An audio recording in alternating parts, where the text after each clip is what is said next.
బహుశా నేను అనుకుంటే 20 నుంచి 25,000 మంది girls and boys even senior citizens also participate చేశారు.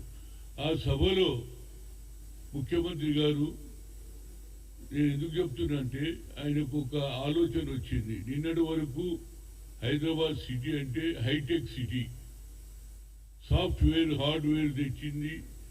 తెలంగాణలో పేరు వచ్చింది హైదరాబాద్ అంటేనే హైటెక్ సిటీగా. ఇవాళ దాంతోపాటు యువతీ యువకులకు ఏదైతే స్పోర్ట్స్కు ఎంకరేజ్ చేయాలనే ఆలోచనతో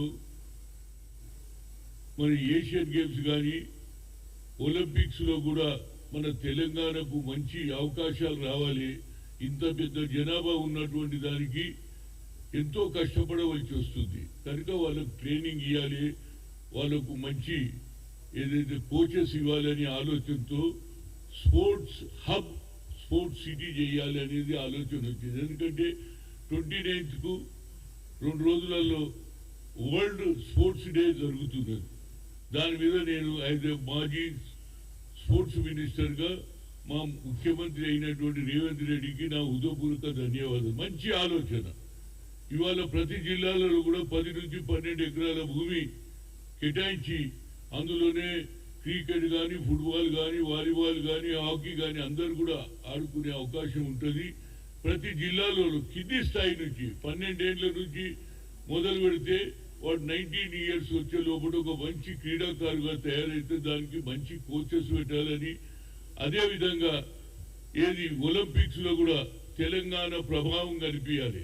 తెలంగాణలో ఉన్నటువంటి స్పోర్ట్స్ మెన్లు వరల్డ్లో తెలంగాణ కూడా నంబర్ 1 ఉండేందుకు దానికి మంచి డబ్బు కేటాయించి మంచి సిటీ ఏర్పరిచి, అదేవిధంగా జిల్లాల వారీగా ప్రతి జిల్లాలలో కూడా 10 నుంచి 12 ఎకరాల భూమి తీసుకుంటే అన్ని గేమ్స్ ఆడుకోవచ్చు. క్రికెట్ కానీ, ఫుట్బాల్ కానీ, వాలీబాల్ కానీ, హాకీ కానీ అన్నీ కూడా ఆ అవకాశం కూడా అప్పుడే స్పోర్ట్స్ సిటీ బాగుపడుతుంది.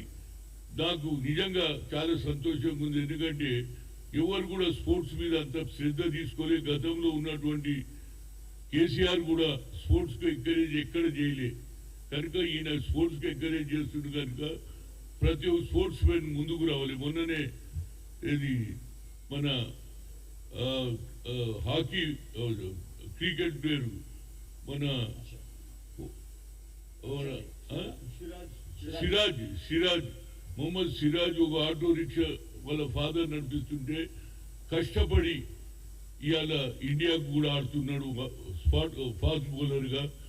అలాంటి వారిని తయారు చేయాలంటే జనరల్గా ఏమవుతుందంటే గెలిచి వచ్చినాక మనం అవార్డులు ఇస్తున్నాం, తయారు చేయమంటున్నాను నేను. ఇది స్పోర్ట్స్ హబ్ తయారు చేస్తే కొత్త వాళ్ళు తయారవుతారు, గెలిచి ఎవరైనా ఇస్తారు. కానీ గెలవక ముందు టాలెంట్ని గుర్తుపట్టి ఏ గేమ్లో బాగా ఆడతాడో వాళ్ళకు కోచెస్ ఇచ్చి అవకాశాలు ఇస్తే తప్పనిసరిగా మన స్పోర్ట్స్ హబ్, స్పోర్ట్స్ సిటీగా డెవలప్ అవుతుంది. దానివల్ల యువకులు కూడా వరల్డ్లో జరిగే ఏ గేమ్లలో కూడా మనోళ్ళు, అది టేబుల్ టెన్నిస్ కావచ్చు, టెన్నిస్ కావచ్చు, బ్యాడ్మింటన్ కావచ్చు, అన్నిట్లో కూడా పైకి వస్తారనేది నా ఉద్దేశం. మరొకసారి మా ముఖ్యమంత్రి గారు దీని మీద ఎక్కువ శ్రద్ధ వహించి మిగతా ఇష్యూస్ తీసుకుంటున్నారు. కానీ స్పోర్ట్స్కి ఇంతవరకు ఏ ముఖ్యమంత్రి కూడా స్పోర్ట్స్ హబ్ చేయాలని కానీ స్పోర్ట్స్ సిటీ పెట్టాలని కానీ ఆలోచన ఆయనకు వచ్చింది. కాబట్టి యాజ్ ఎ స్పోర్ట్స్ ఫార్మర్ మినిస్టర్గా నా హృదయపూర్వక ధన్యవాదాలు.